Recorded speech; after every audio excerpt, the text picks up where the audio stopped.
Hi guys, I'm Greg from VIP SEO Services, and today I'll be showing you how you can install WordPress locally on your Ubuntu operating system. Now, why would you want to install WordPress locally? Normally, if you want to build a WordPress site, you would need to buy a domain and hosting and then launch your live website. But if you don't want to launch a website yet and you just want to test WordPress and try out different themes and plugins, you can do that by watching this video.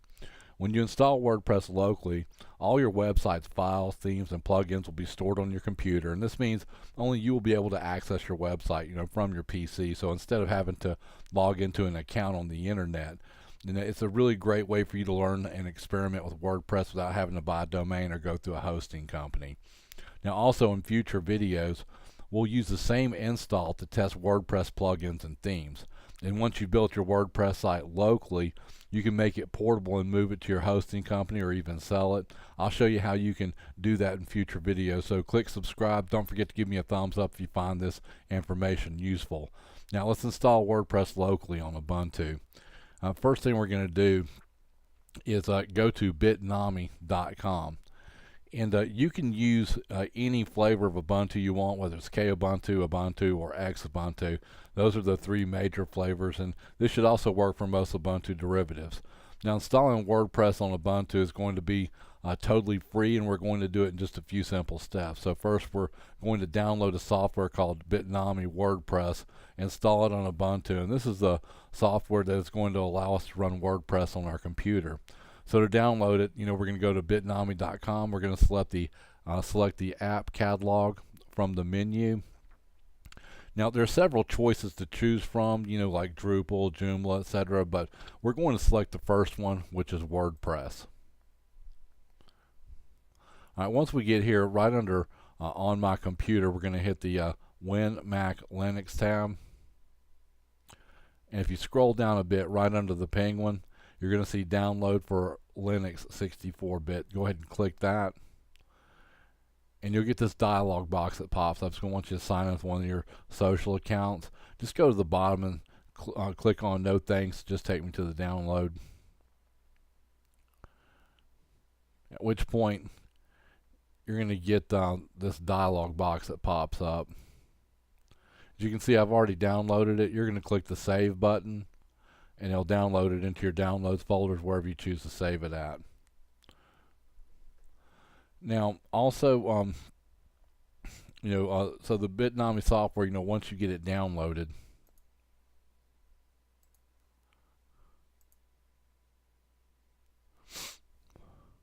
you're simply, for Linux, you're going to have to give it permission to run. So we're going to right-click on it and go to Properties. Under Permissions, you can see where I've already marked this at. We're going to select it's executable. And then we're going to OK that. And then just simply click it. I got my computer set up for single click. Yours might be double. You're just going to execute it. Now, it's going to look like it isn't doing anything at first. But just wait for it. It'll pop up here any moment.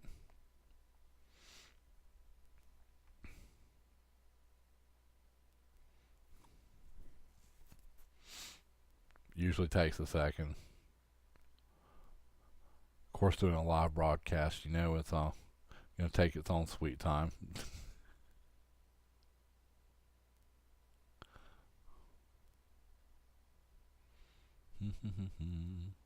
There we go. So we got our little dialog box to pop up for the installation package. I'm going to select English. You select your language. There's plenty of them to choose from.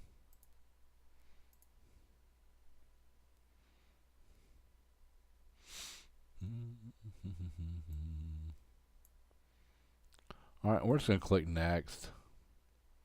We're going to let it go to its default folder, which is Home OEM User.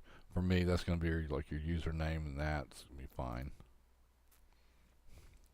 All right, so we come here to create our admin account, and look, this is going to be stored locally on your computer. I wouldn't recommend that you use the same credentials, on the in the wild, in the World Wide Web.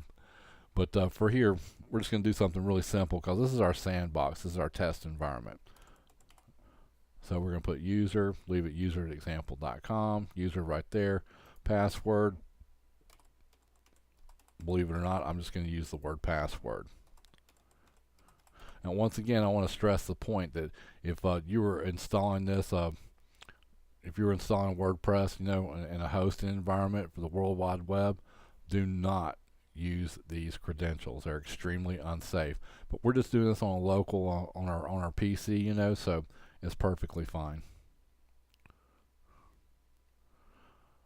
All right, we're going to leave that at its default. No users blog. Next.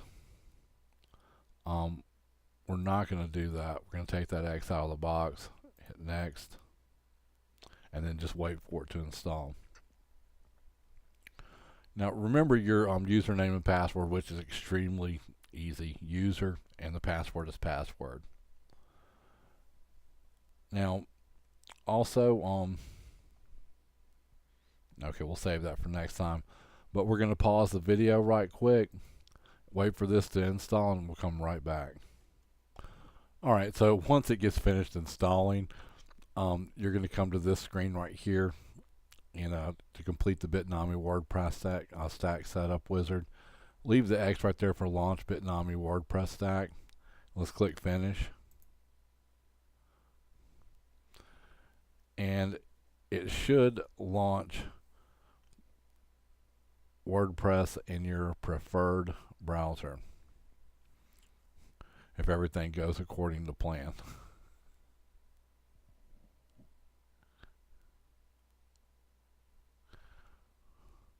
Alright, the manager comes up.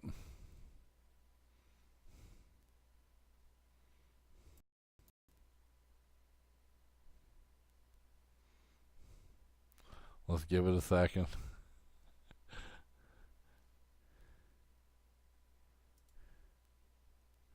And there we go. It brings you to the welcome page. Okay, at this point, I want you to understand, see where it's running from? 127.0.1 on port 8080. This is coming off your PC. This isn't on the internet. You click on Access WordPress. It's going to take us to the WordPress website that is installed on your PC. And it's using the 2019 theme. Not bad.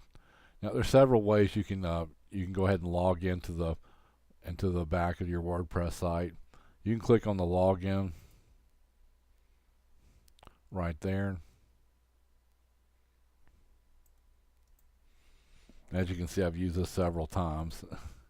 We use user and password. We're going to log in, which takes us to the dashboard.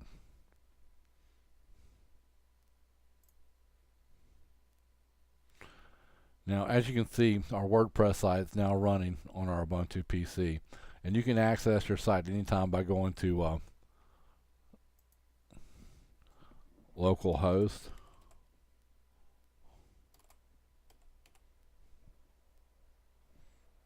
/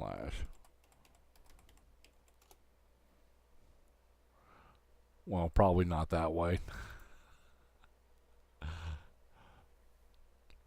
For some reason, it set it up on the 127 address, which there's nothing wrong with that.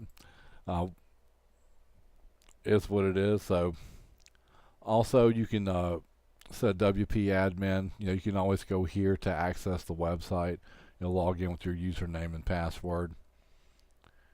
Now, so once you're logged in, you can start building your website. And by default, your WordPress install does not run on boot with the Ubuntu PC. It doesn't run as a service in the background like it does on Windows. So I'm going to show you how to access this manager right here, and to turn your SQL Server and your Apache web server on and off by default. You can X out of that, and we can simply go to our file manager.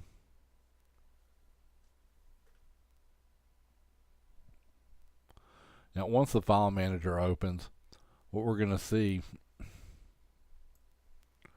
is second, is that it's installed in the home folder. Right here is where WordPress is. And you want to look for a file called Manager Linux x64 Run. Okay, simply click it, and it'll bring up this manager right here.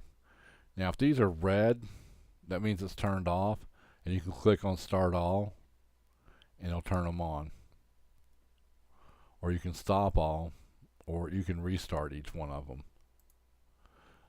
This right here gives you a window showing you any errors that might take place or server events.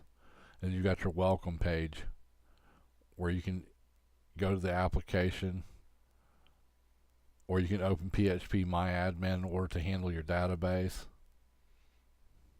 or even get support, or visit the Bitnami WordPress site. You don't really need it running in order to be in the dashboard or anything like that. So once it's up and running,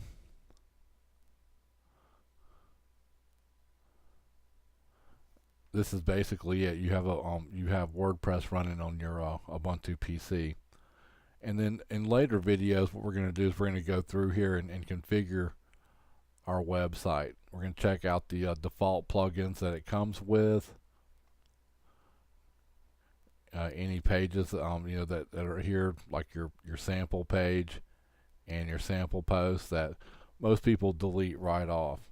So that's it. Now, if you like this video, just click the subscribe button to get more videos from us. We'll also hit the bell icon so you can get notified when we publish our next video. Thanks again.